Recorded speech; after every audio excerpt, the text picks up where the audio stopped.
উনি দেখিয়েছেন crisis system এটা নতুন কিছু না। বর্তমান জমানে ইসলামের সাথে কুফরের যে সংখ্যা একবিংশ শতাব্দীতে এসে আমেরিকা বড় মুসলিম উম্মাহ, ইহুদিবাদ বড় মুসলিম উম্মাহ, ধর্মের ঐক্যবাদ বড় ইসলাম, কমিউনিজম বড় ইসলাম, জাতীয়বাদ বড় ইসলাম, ইসলামের সাথে যে মতাদর্শের যে সংখ্যা, ইসলামের সাথে সংখ্যা চলছে কিনা বিজ্ঞান বলে, বিজ্ঞান মানি না, বিজ্ঞান তো ঠিক আছে, কিন্তু বিজ্ঞানকে অধিক মাত্রায় গুরুত্ব দিয়ে ইসলাম রসিয়ে করা, এই যে একটা বর্তমান যুগের যে বিভিন্ন রকমের যে সম্পর্ক, অস্থিরতা, কুফরি একটা চিন্তা চেতনা তৈরি হয়েছে। মোহাম্মদ দেখিয়েছেন এই এটা নতুন কিছু না, এটা এটা আজ থেকে আরো হাজার বছরে পুরো ইসলামের সমানে যে সমাজে যেটা সংঘাত ছিল ইসলাম বনাম কুফরি, ওই সংঘাতটা বর্তমানে নতুন রূপে চলতেছে। সংকট ওইটাই তার তার তার উপরের লেবাসটা নতুন হয়ে গেছে। সুতরাং কেমন পর্যন্ত সংঘাত একটা চলবে, সেটা হচ্ছে ইসলাম বনাম কি কুফর, তাওহীদ বনাম শিরক, ক্রাইসিস শিরক, সলিউশন তাওহীদ।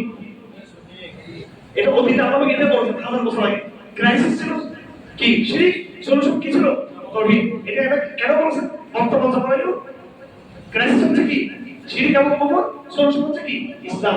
আগামী তো ক্রাইসিস থাকবে কি শিরক, সলিউশন হবে কি সবাই ইসলাম এবং তাওহীদ। তো বর্ষার আয়াতগুলো আমি এই জন্যই আপনাদের সামনে নিয়ে এসেছি এখানে। এটা আল্লাহ সুবহানাহু ওয়া তাআলা এই সমস্ত আয়াতগুলো দিয়ে প্রমাণ করে দিয়েছেন যে দেখো কোরআনে কারীমে তোমাদের যে প্রাকৃতিক পরিবর্তন, বিবর্তন, বিজ্ঞান বলার আগেই আমি বলে দিয়েছি। আল্লাহ সুবহানাহু ওয়া তাআলা এখানে বর্ষার আয়াত কেন পেশ করেছেন, আমি একটা আয়াত পেশ করে দিচ্ছি সূরা ফাতির।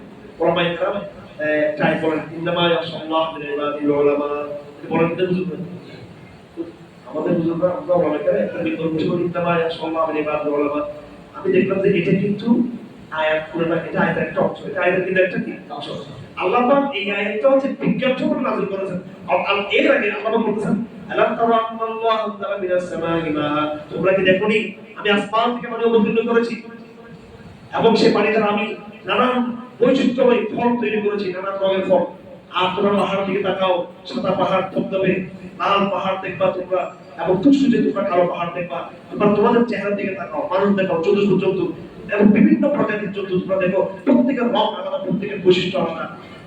আদানি ইন্নামা ইয়াখশাল্লাহু মিন ইবাদিল উলামা, যারা জ্ঞানী, যারা গবেষক, চিন্তা করে, যারা বুদ্ধিজীবী, যারা কোরআনিক বুদ্ধিজীবী, আল্লাহর সৃষ্টিপত্রে গবেষণা করে, তারা আল্লাহকে তাআলা ভুলে না।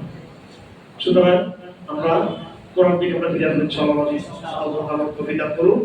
এরকম মানব জাতির সমস্ত সলিউশন, সমস্ত বিষয় নিয়ে কোরআন আমাদের সাথে আলাপ করেছেন।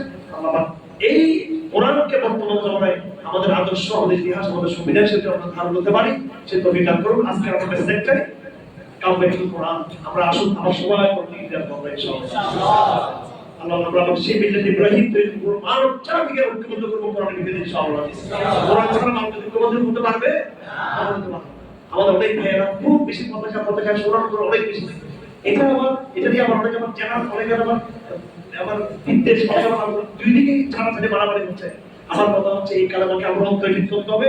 আগামী দিনে বাংলাদেশ, কোরআন বাংলাদেশ ইনশাআল্লাহ। আপনি আবেগ দেখেন হবে, শোনার করলে যেটা হবে, আপনাকে কোরআনকে এই সময় আবার পরিচিত করতে হবে ইনশাআল্লাহ। এই কোরআন দ্বারা সম্মানিত ছিল, এই কোরআনকে আমরা আবার সম্মানিত হবে ইনশাআল্লাহ। এই কোরআন বিশ্বকালে তুমি বলবে ইনশাআল্লাহ। আমরা এই অঞ্চলে ছিল উৎকৃষ্ট, আমরা আমাদের বাঙালিদের আমার সেই রাজত্বকে হবে কোরআনের মাধ্যমে ইনশাআল্লাহ। আমাদের পূর্বসূরীরা যে কোরআন দ্বারা তারা বর্তমান হয়েছিলেন, আমরাও একই পথে কোরআন দিয়ে একমাত্র করতে পারবো। কোরআনকে ছেড়ে দিব, লাঞ্ছিত হবো, আমরা কিছু হতে পারবো না। আসুন আমরা কোরআন ফিরে আসেন সকলে, আমাদের রাষ্ট্র ফিরে আসুন, বুদ্ধিজীবী ফিরে আসুন, আমাদের সাধারণ অভিনেতা ফিরে আসুন, সমাজের নারী এবং পুরুষ ফিরে আসুন। আমাদের সিলেবাস আল কোরআনের সিলেবাস, আমাদের বাজেট আল কোরআনের বাজেট, আমাদের রাজনীতি আল কোরআনের, আমাদের সংস্কৃতি আমাদের আল কোরআনের, আমাদের আকিদা বিশ্বাস আল কোরআনের, আমাদের কূটনীতি আল কোরআনের, আমাদের সামরিক অভিযান আল কোরআনের, আমাদের সাংস্কৃতিক সমস্ত ভাবনাগুলো হবে আল কোরআনের ইনশাআল্লাহ। ওয়া মা আলাইনা ওয়া আখিরু দাওয়ানা আলহামদুলিল্লাহি রাব্বিল আলামিন ওয়া সাল্লাল্লাহু আলা সাইয়্যিদিনা মুহাম্মদ।